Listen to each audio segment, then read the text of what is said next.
किस तरीके से देखते हैं इस भावी परिणाम?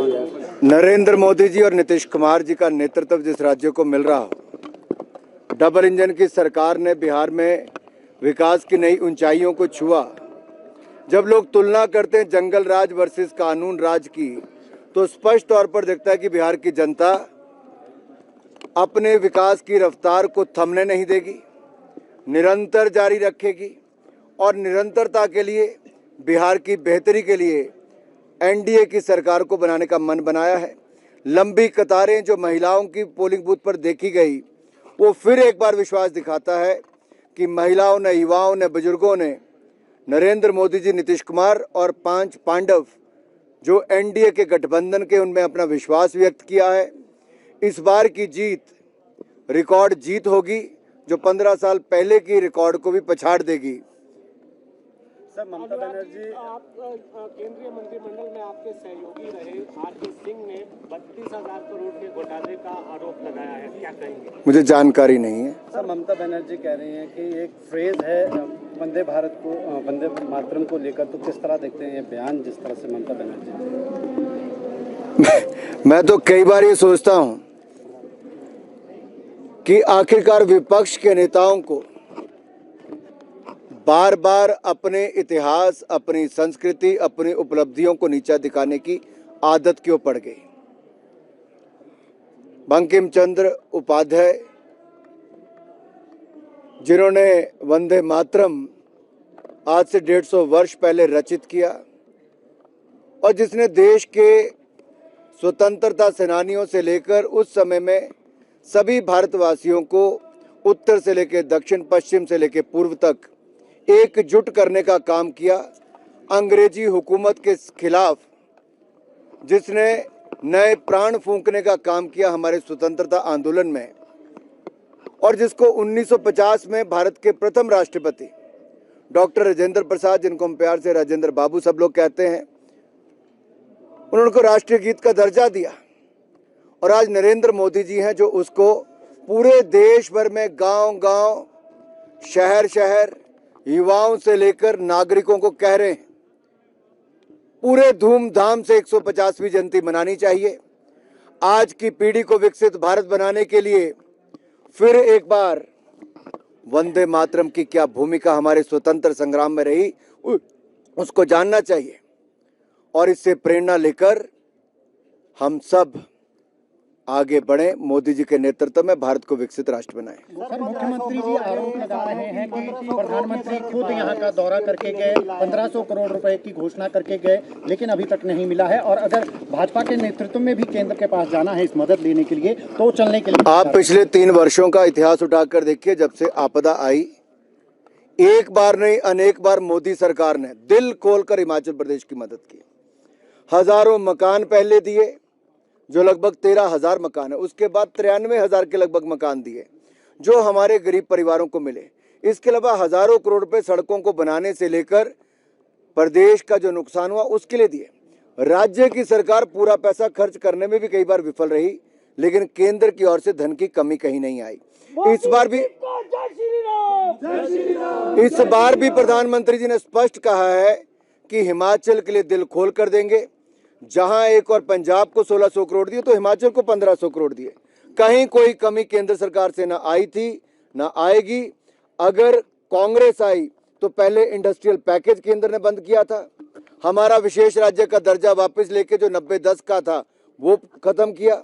लेकिन नरेंद्र मोदी जी से किसी ने मांग नहीं की थी, उन्होंने हिमाचल प्रदेश के लिए विशेष राज्य का दर्जा भी दिया, 90-10 की रेशो को वापस लागू किया, और उसके बाद हजारों करोड़ रुपए भाजपा की सरकार हो या कांग्रेस की सरकार हो, कभी कोई कमी नहीं आने दी। 3 सरकारें आपने उनके समय देख ली, पहले वीरभद्र जी की, जयराम जी की, अब सुक्खू जी की। कभी केंद्र से कोई कमी नहीं आई, ना ही आगे कोई कमी आएगी।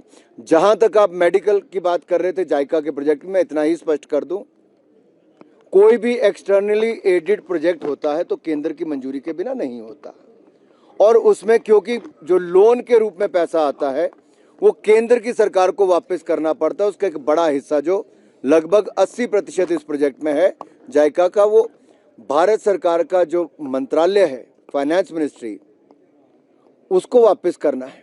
तो उनकी मंजूरी के बिना तो पैसा हो ही नहीं सकता। तो जब मई महीने में माननीय मुख्यमंत्री जी नड्डा जी से मिले तो उन्होंने गुहार लगाई थी कि उसको मंजूर करवाएं। उसके बाद नड्डा जी ने और प्रधानमंत्री जी ने इसको मंजूर किया है। जो वित्त मंत्रालय से पैसा आएगा, जायका का पैसा और हिमाचल के स्वास्थ्य सुविधाओं के सशक्तिकरण और लोगों के उद्धार के लिए और इलाज के लिए है। मुख्यमंत्री दावा कर रहे हैं कि बीजेपी 5 गुटों में बटी हुई है। अरे सब एक साथ दिख रहे हैं भाई। ये 5 पांडव हैं जो एकजुट होकर कौरवों पे भारी पड़ेंगे।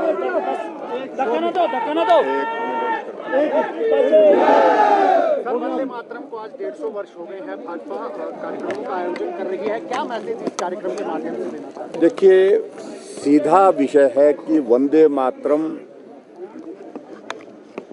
पूरी स्वतंत्रता की उस लड़ाई का, उस आंदोलन का मूल मंत्र रहा है। और जिस वंदे मातरम को बोलते बोलते उस वक्त देश की आज़ादी के लिए, देश की स्वतंत्रता के लिए लोगों ने गोलियां अपने सीने पर खाई, फांसी के फंदे पर झूम गए। ऐसे में वंदे मातरम का एक बहुत बड़ा योगदान देश की स्वतंत्रता के लिए है और स्वाभाविक रूप से ये देश की आत्मा से जुड़ा हुआ विषय है। ये शब्द नहीं, ये स्वर नहीं, ये तो कुल मिलाकर के देश की आज़ादी का मंत्र है एक तरह से। और उस दृष्टि से आज भारत एक मुकाम पर पहुंचा है दुनिया के मानचित्र पर।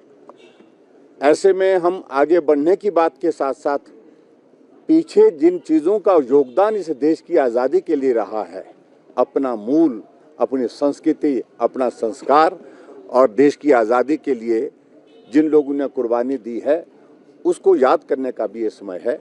और उस दृष्टि से मैं प्रधानमंत्री नरेंद्र मोदी जी को इस बात के लिए बधाई भी देता हूं, उनके इस फैसले का अभिनंदन भी करता हूं कि हम चाहे दुनिया के किसी भी मुकाम पर प्रगति करते हुए पहुंच जाएं, लेकिन उसके बावजूद अपने देश की आज़ादी के लिए जो योगदान जिन चीज़ों का रहा है उनको ना भूलें, अपने संस्कृति को ना भूलें। भारत की संस्कृति को मजबूत करने के लिए जिस रूप में हम अपना योगदान दे सकते हैं, आने वाली जनरेशन तक ये स्मरण रहना चाहिए, याद रहना चाहिए। उस दृष्टि से एक ऐतिहासिक ये फैसला लिया गया है और मैं सभी उन वीर जवानों का, खासतौर से उस वक्त के ऐसे स्वतंत्रता के आंदोलन में जिन लोगों ने अपने जीवन की कुर्बानी दी है, उनको स्मरण करते हुए उनको श्रद्धांजलि देता हूं, उनको याद करता हूं, उनके योगदान को स्मरण करता हूं। सर, मुख्यमंत्री उस पार्टी के बारे में क्या बोला जाए जिस पार्टी का पिछले 12 महीने से अध्यक्ष के सिवाय कोई यूनिट है ही ना, न प्रदेश की कार्यकारिणी है, ना जिला की है, ना मंडल की है। अभी तक वे कह रहे हैं कि भाई बहुत जल्दी होगा और ख़ासतौर से मैं उस बारे में कुछ नहीं कहना चाह रहा हूं। मैं सिर्फ इतना ही कहना चाहता हूं, भारतीय जनता पार्टी का मजबूत नेतृत्व आज इस कदर है कि दुनिया की सबसे बड़ी पार्टी है। नरेंद्र मोदी जी हमारे नेता हैं, नड्डा जी हमारी पार्टी के अध्यक्ष हैं, अमित शाह जी जैसे संगठन और सरकार चलाने में जो जिन लोगों की बहुत महत्वपूर्ण भूमिका रहती है, उनके मार्गदर्शन में भारतीय जनता पार्टी एकजुट है, चट्टान की तरह खड़ी है। जायका का जो प्रोजेक्ट है जिसको उस पर बीजेपी कह रही है कि श्रेय ले रही है, मुख्यमंत्री कह रहे हैं, जबकि ये स्टेट का इसमें रोल है, केंद्र सरकार का कोई रोल नहीं है। देखिए, मुझे लगता है कि एक तो मुख्यमंत्री आजकल हमको वित्त समझा रहे हैं, फाइनेंस समझा रहे हैं और उन्हें ये मालूम नहीं पड़ता है कि वो क्या बोल रहे हैं। मैं उस पर ज़्यादा टिप्पणी नहीं करना चाहता हूँ। जिस प्रकार की टिप्पणी उन्होंने की उसको मैं उसी तरह से नहीं कहूँगा, लेकिन मैं इतना ज़रूर कहना चाहता हूँ कि जायका के प्रोजेक्ट के अंतर्गत अगर मुझसे विस्तार से बात करनी होगी, मैं उसकी डिटेल बताऊँगा, क्या प्रोसीजर रहता है, क्या प्रोसेस रहता है। लेकिन मैं प्रधानमंत्री नरेंद्र मोदी जी के इस बात के लिए आभारी हूँ कि हिमाचल को उस कैटेगरी में उन्होंने लाया 2014 में जब वो प्रधानमंत्री बने कि 90% केंद्र देगा एक्सटर्नल एडेड प्रोजेक्ट्स में भी, और केंद्र के जितने भी हमारे हिमाचल प्रदेश के लिए जो डेवलपमेंट के लिए प्रोजेक्ट्स होते हैं, और 10% स्टेट करेगा। पहले 60-40 था मेजॉरिटी में, और कुछ में तो 50-50 था। तो ऐसी सूरत में बहुत बड़ा उनका योगदान रहा है। और अगर इसमें 90-10 की रेशो से अगर हिमाचल प्रदेश को जायका का प्रोजेक्ट अगर स्वीकृत हुआ है, तो उनको इस बात को स्वीकार करना चाहिए कि केंद्र सरकार ने हमको ये पैसा दिया है, और ये स्वीकार करना चाहिए कि इसमें केंद्र का अंश ज़्यादा है, 90% है, और उनको ये भी स्वीकार करना चाहिए केंद्र के सहयोग के बिना ये संभव नहीं था। सर, भाजपा विधायक पे आरोप लगे हैं, भाजपा राजनीति में शुचिता की बात करती है, कैसे देखती है सर पार्टी? देखिए, सारी चीज़ को लेकर के मैं आज कोई टिप्पणी नहीं करना चाहता हूँ। मैं सिर्फ इतना ही कहना चाहता हूँ कि सोशल मीडिया में अभी तक ये सारी चीज़ें आई हैं, उसमें दोनों चीज़ों को लेकर के बहुत सारी चीज़ें ऐसी आई हैं जिस पर प्रश्न चिन्ह खड़े हुए हैं दोनों तरफ से। तो ऐसी सूरत में इन्वेस्टिगेशन का एक प्रोसेस होगा, उसके मुताबिक देखेंगे आगे क्या होगा। अगर आप ये वीडियो YouTube पर देख रहे हैं तो हमारे चैनल को सब्सक्राइब कर बेल आइकन दबाएं, और Facebook पर देख रहे हैं तो हमारे पेज को लाइक करें।